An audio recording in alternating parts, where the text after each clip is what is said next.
Many people with high-pressure jobs find themselves unhappy with their careers, despite working hard their whole lives to get to their current position. But while hating your job is one thing, what happens if you identify so closely with your work that hating your job means hating yourself? It's not uncommon.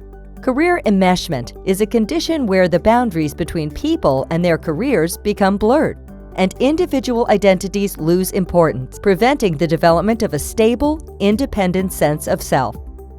There are several reasons high-pressure jobs may lead to enmeshment.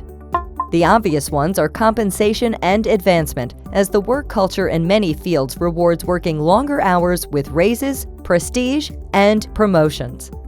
But engaging in any intense activity for most of your waking hours can cause that activity to become central to your identity, since it displaces other activities and relationships with which you might identify.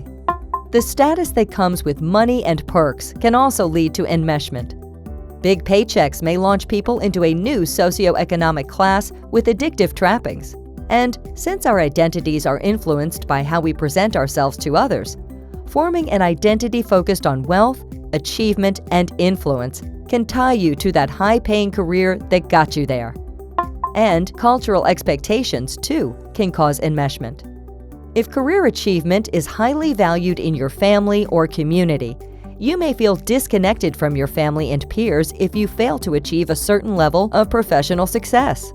This can drive you to center your life on achieving what is expected of you, forcing your identity to become synonymous with your work. But constructing one's identity closely around a career is a risky move.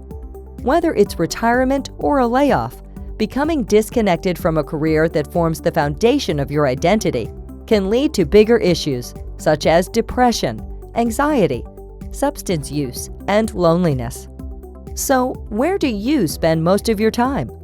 How much of your self-description is tied up in your job, title, or company?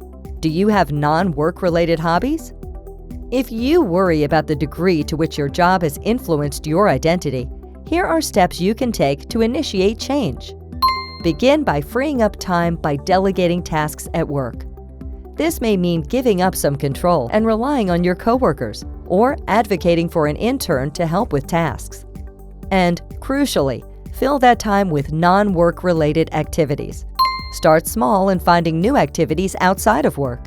For example, if you want to exercise more, don't sign up for a marathon, just start walking to work. Small changes are easier to stick with and can result in a cycle of improvement and commitment. Rebuild your network by reaching out to friends and family. You'll have fun while establishing a support network for yourself. Even just reaching out by text, email, or phone to catch up with people you haven't spoken to in a while can strengthen relationships. Decide what's important to you by reviewing your principles and values. Think about what matters to you in life: relationships, community, careers, parenting. And let those priorities guide you toward what's next. Start by creating a running list on your phone as you ponder what is most important to you. And finally, look beyond your job title by considering other ways to use the skills you've honed over your career. For instance, a CEO might like mentoring entrepreneurs as her next act, while a psychotherapist may take to HR management. The takeaway?